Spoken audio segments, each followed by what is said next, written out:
Hi everyone, welcome back to Chelsea Fan TV and welcome to a brand new episode of Round the Corner. It's been a week and a half since Chelsea played, but we are back in the Carabao Cup, second leg in the semi-final against Middlesbrough. I think we're all still a bit scarred from the 1-0 defeat, but it's time to redeem ourselves and hopefully find our way into the final at Wembley. We're so close, yet so far away. Anyways, guys, subscribe to Chelsea Fan TV if you are new around here. Be sure to hit the like button on this video, and as always, comment your thoughts down below as I go through mine. I'm going to do a little bit of a preview, see what we might expect, who might play, what result we might get, and yeah, let's get straight in. So I think we've got quite an important week ahead of us. It could potentially, without sounding too dramatic, be very season defining because we've got Middlesbrough obviously at home on Tuesday, and then we've got Aston Villa in the FA Cup on Friday. So tightly squeezed 2 games after obviously a week and a half of a break away. So hopefully that's going to work in our favour. Hopefully we've had a chance to kind of, just really look at ourselves, Pochettino, to improve things and hopefully come out with some better tactics than he did against Middlesbrough in the first leg, because that was a pretty shocking game, I think we can all agree, and a lot of fans were very unhappy. So I've seen that a lot of Chelsea fans have also kind of put this as a game defining Pochettino's job in the Chelsea dugout as well. So that's all interesting. There's a lot of question marks, there's a lot of pressure, I think, on this fixture, and rightfully so, because like I said, it could be very season defining. If we get into the final and we go to Wembley, you know, it's half and half. We could literally win ourselves a trophy, and I know right now that sounds insane, but it's not so unrealistic as we might have thought maybe back in sort of November with the form that we were in, the results we had. If someone told us we could be very close to Wembley, we probably would have said, you know, mate, are you okay?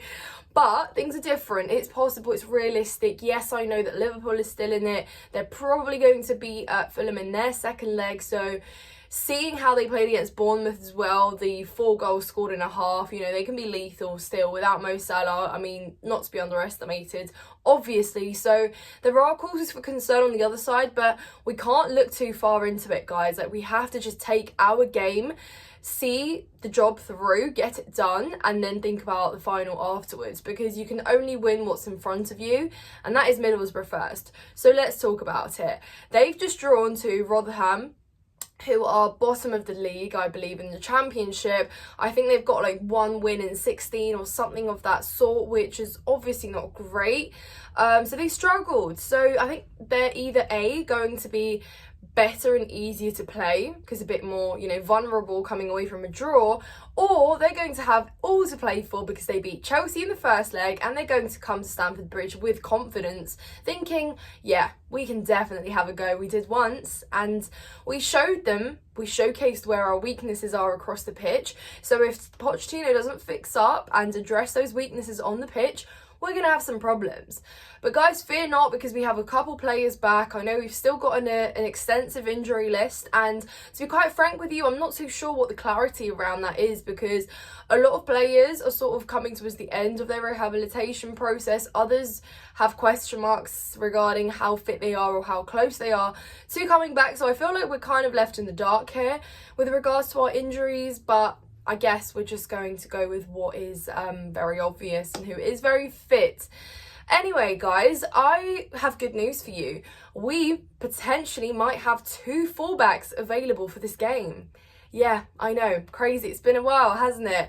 Pochettino, you might not be required to play Levi Colwill as a left back. Please, can we see Ben Chilwell as a left back? Obviously, he didn't start the last game. He came on and he, played for about 15 minutes against Fulham, which was very happy to see him. But is he fit to start? I think so. I think it's been enough time, surely. I think he can start this game. And if we have Chilwell as a left back and we have Malagusto as a right back, guys, that already is going to be a step up from anything we've put out tactically on the pitch in the last few games, because there is no reason for Colwill to play as a left back. Yes, he's done well. I think he had one of his best games, but I still don't think that that's a call for him to play there and occupy that position. There is no need. let's actually have some structure to this. Let's actually have something that makes sense. Let's have creativity and defensive strength in our fullbacks as we want. That means we can probably pair Levi Colwill with someone like Thiago Silva in our back line, which means we have a very structured, well put together back line where nobody's out of position and nobody is trying to live up to a job that they're not confident to. You know, I think midfield, Pochettino's not going to switch it up. We're going to see our regular Enzo Fernandez paired with Caicedo, obviously, because they're both been scrutinised quite a lot, guys, and I've been surprised at how much scrutiny they're under. I know, obviously, the price tag that follows them is always going to place them in the spotlight, but I think they're taking up too much criticism for my liking. I think they've not been that bad as people make out. Enzo's been picking up as minor injuries. He's had a couple illnesses as well, so there's been like bumps in his road too. You know, it's not all been shiny, and he's not just been on a roll. He's had setbacks, but I still think he's lived up and he has been playing well. Is he at his full potential? No, certainly not, but again, he's a young player, he's here to develop, and I still think he's got so much more to show. Equally with Caicedo as well, I think he's had some very strong games recently and I can see him growing into the squad too. So if we can look at these players and see them on an incline, then I think that's still a promising sign.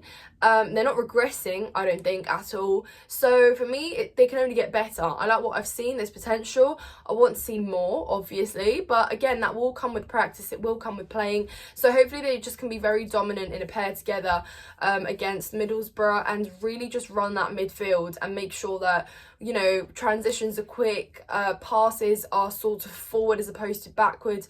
I don't want to see much side-to-side football either. And we've seen that, obviously, with Caicedo, he's very good and can be very good with interceptions too. So yeah, that's what I want to see. It's going to be no surprise to anyone, guys. We know Conor Gallagher's starting. I know he's been a big question mark this January transfer window. We haven't heard anything solid really. I mean, he's going, he's staying, he's going, he's staying.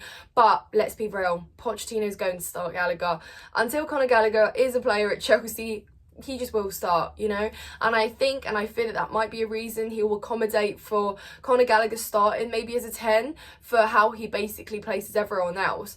And I'd love to say that Mudryk might start for this game. I love to say maybe Madueke might start for this game, but I don't think that's the case. I think we'll see the regular Palmer. I think we'll see Sterling. He might be on the left because obviously Palmer would be on the right if that happens.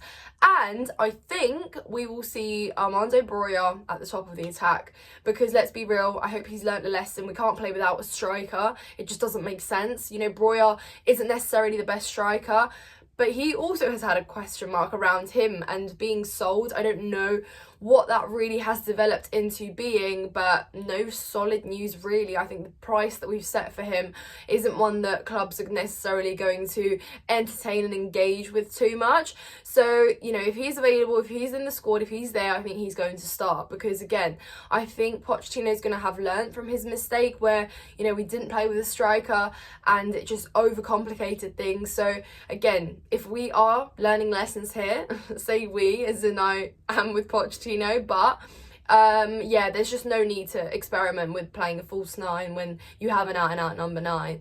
You know, if he scores himself a goal, that would be great. It would be a really big lift for his confidence as well. It means that we're closer to getting the job done, but hopefully our forwards can just, yeah, convert tomorrow, or yeah, at least have a better sort of finishing rate because it's not been good enough. And if we get knocked out, it's not looking good, guys.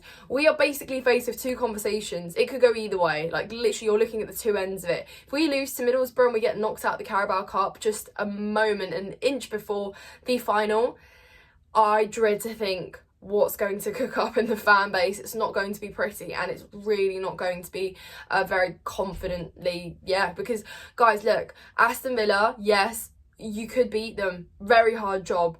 But the reality is the FA Cup is so much further away from, you know, being anywhere close to playing a final. You've still got really strong opposition in that cup. So if you look at the two cups, we look so much closer with the Carabao Cup, don't we? And if that's cut away on Tuesday, all hope's going to deteriorate for, yeah, Premier League probably, the FA Cup too, and I just, yeah, it's not going to be pretty, so please Chelsea, do the job. And then you've got the other side of it. If we are through to the final, you know, Pochettino gets to have a go at playing at Wembley, a place that in recent years has not been in our favour, has not been a place where, you know, we can lift a trophy at, where we can be happy. If he can change that fate, that is literally going to instill a lot of faith. I think it's going to, yeah, really die down the question marks and the speculation of, is he going to be good, is he not going to be good? At least for the time being, in the present day, if we can win a cup this season, it's going to be really, really, really positive, guys. So that's it. That's why I say it's a season defining moment. It could literally go either way, but I like to think that we're at home, we've had some time to pick ourselves up, to come back, and I like to think that we are going to get the job done and win, hopefully.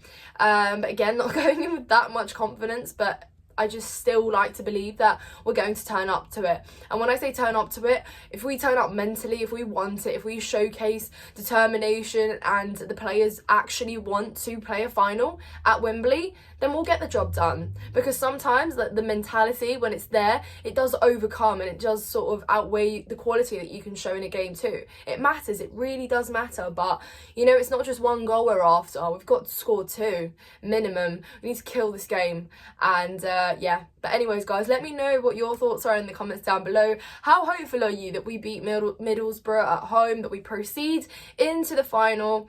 Yeah, wow, even the thought of playing a final, that is really insane. Like, yeah, just anyways, guys, enough waffling from me.